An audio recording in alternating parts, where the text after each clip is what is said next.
Hi everyone, welcome to episode 9 of elle-TV, filmed in Oakland, California, downtown.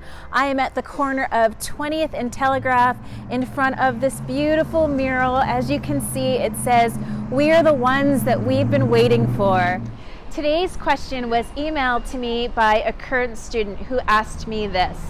Professor Lumsden, how do you make a lasting positive first impression on other professionals or possible future employers?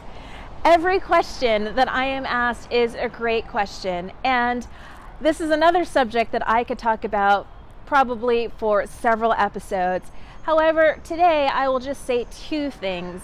One, the best way to give a positive impression is to be more formal than you think you need to be in both your address and how you address people in both written and oral communication, and in your dress, in your physical appearance. What I would say is that the tips or the advice that I'm giving now really applies to when you're new, when you're starting out in a new workplace, or when you're meeting a potential supervisor for the first time, or you're going to an event in which you might meet people who may hire you.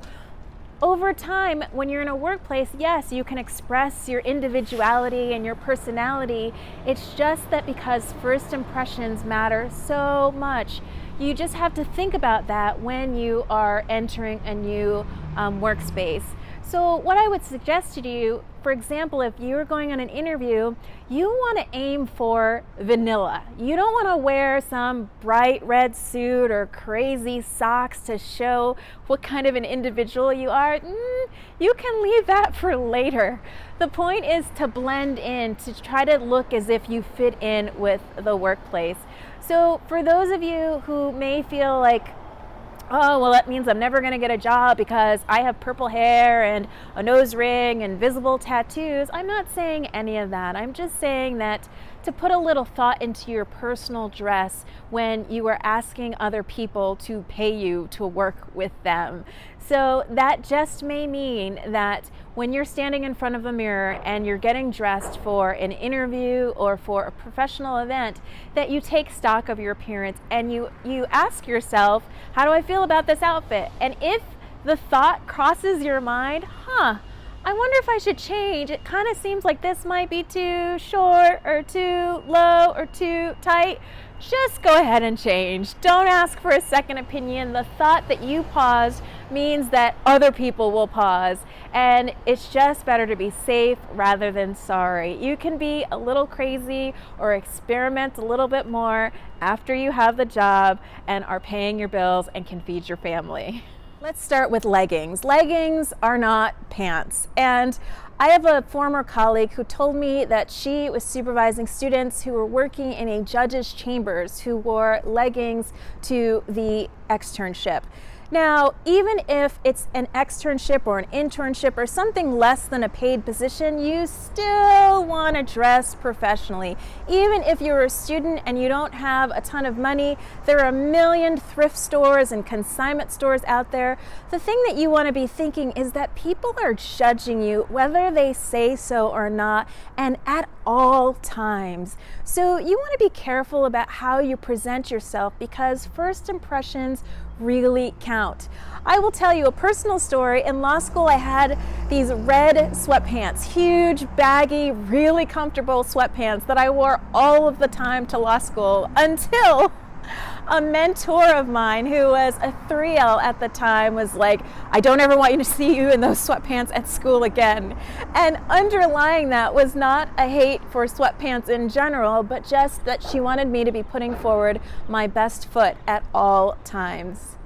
So in conclusion, I don't want you to feel like you can't be yourself. Some people are afraid that when they go to work in a professional setting that they will lose all semblance of themselves. But it's just when you're starting out, first impressions, you can become more of yourself in the work world later. But in the beginning, you're trying to make the best impression. And so For someone like me, I've been out of school for well over a decade. I have earned the right to dress down, but I still don't. I dress up for my students in my class to model professionalism, and because I know that as a shorter woman of color who looks really young, that I've got no room. It doesn't matter whether or not it's fair or not, it's just the way it is. And so if I want to make a good impression, these are rules that I live by myself.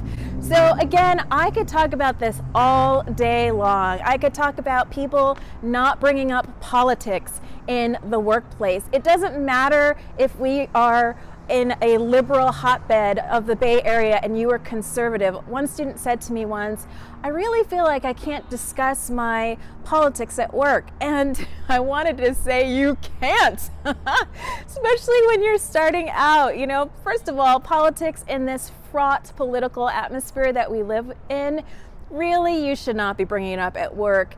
That's the kind of thing that over time, maybe, but I would kind of avoid it, honestly, because again, you don't want anybody to pass you over because of your political beliefs that you feel the need to express at work. Talk about that stuff over dinner or drinks with your friends. Am I on a tangent? I might be. Anyway, it's been a pleasure. Until next week.